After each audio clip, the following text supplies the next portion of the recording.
everyone, welcome to our mini podcast. Bareng aku, Sela Surya Levinawati dan partner aku, Robby Putra. So hi guys, di sini kita bakalan ngobrolin sesuatu yang deket banget sama kita, cuman jarang tersorot, yaitu kebijakan kesehatan di Indonesia. Is it fair or not for us? True, apalagi kalau misalnya kita kaitkan sama nilai-nilai Pancasila. Gak usah berat-berat teman-teman, let's talk about the reality on the ground. Lately, aku masih mendengar atau melihat masih banyak pasien atau orang yang ditolak rumah sakit karena isu administrasi, atau simply we can say mereka masih menggunakan BPJS kelas bawah. Is it common right? Exactly teman-teman, itu sebenarnya yang bikin miris. Kalau misalnya di teori, sila kelima itu adalah keadilan sosial bagi seluruh rakyat Indonesia. Tapi kalau di lapangan, kayaknya health service is still a luxury for some people, right? Yes, I know, right? Apalagi masih banyak dokter, pendistribusian dokter spesialis itu masih kurang. Apalagi kita masih banyaknya tuh di Jawa kan. I think if you live in a remote area, kayaknya masih banyak akses yang susah untuk diakses itu, untuk dirasakan. And I think that's melanggar salah satu sila Pancasila, yaitu kemanusiaan yang adil dan beradab. Isn't it? Yeah, right. Oke, Kak Robby, jadi menurut kamu nih kira-kira biar isu ini tuh nggak keulang terus, gimana sih solusinya beyond just politics on paper? I think it's about digitalization and integrity. Karena menurut aku pemerintah itu harus berani untuk transparansi terkait dengan kuota real atau kuota bed yang ada di rumah sakit real time, oke?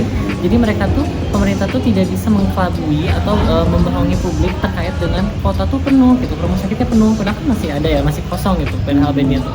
Oke, aku setuju banget sih Kak Robby. Apalagi teman-teman nih, kalau misalnya kita bicara dari sisi manusianya, menurut aku pribadi nih Kak Robby, kurikulum tenaga kesehatan khususnya di bidang etika dan juga Pancasila itu harus diperkuat lagi sih teman-teman. Karena biar mereka tuh melihat manusia ataupun melihat pasien itu sebagai seseorang yang memang butuh pertolongan, bukan hanya sekedar angka ataupun berkas administrasi. I'm totally agree. I think selain itu juga kayaknya pemerintah tuh harus lebih melek juga terhadap tenaga kesehatan dan fasilitas kesehatan di pelosok, di daerah-daerah yang istilahnya terpencil dan tidak terlihat oleh banyak orang gitu. Agar lebih lebih transparan dan juga lebih adil dan merata dari Sabang sampai Merauke. Oke, aku setuju banget sih Kak Robby.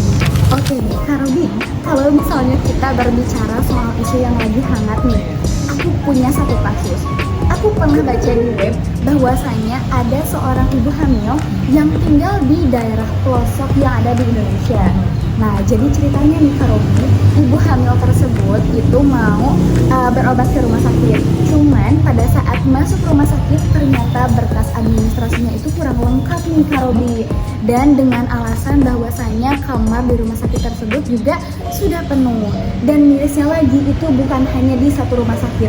Beliau ditolak di beberapa rumah sakit yang ada di pelosok tersebut. Sampai akhirnya Kak Robby tahu apa yang terjadi? Ibu hamil tersebut meninggal dunia. Oh my god, karena ditolak beberapa rumah sakit. Betul banget. That's sampai crazy. Tidak tertolong. Kasian juga ya, maksudnya kayak kita tuh melihatnya miris gitu ya. Bahwasanya harusnya pemerintah itu tuh melek terkait dengan hal itu. Karena menurut aku ya, bahwasanya rumah sakit itu kita sudah tidak memandang kasta sosial gitu. Karena menurut aku kita tuh harus mementingkan terlebih dahulu keselamatan orang tersebut dibanding dengan administrasi atau keuangannya gitu ya. Dan menurut aku ini juga udah melanggar salah satu sila Pancasila yang kelima, kalau salah, keadilan sosial bagi seluruh rakyat Indonesia.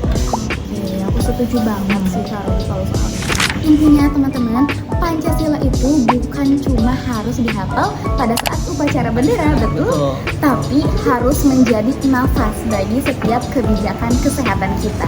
Exactly, karena health is a basic right, it's not a privilege. So maybe that's all for us for this topic, and see you in another topic. Bye! Kok gini sih?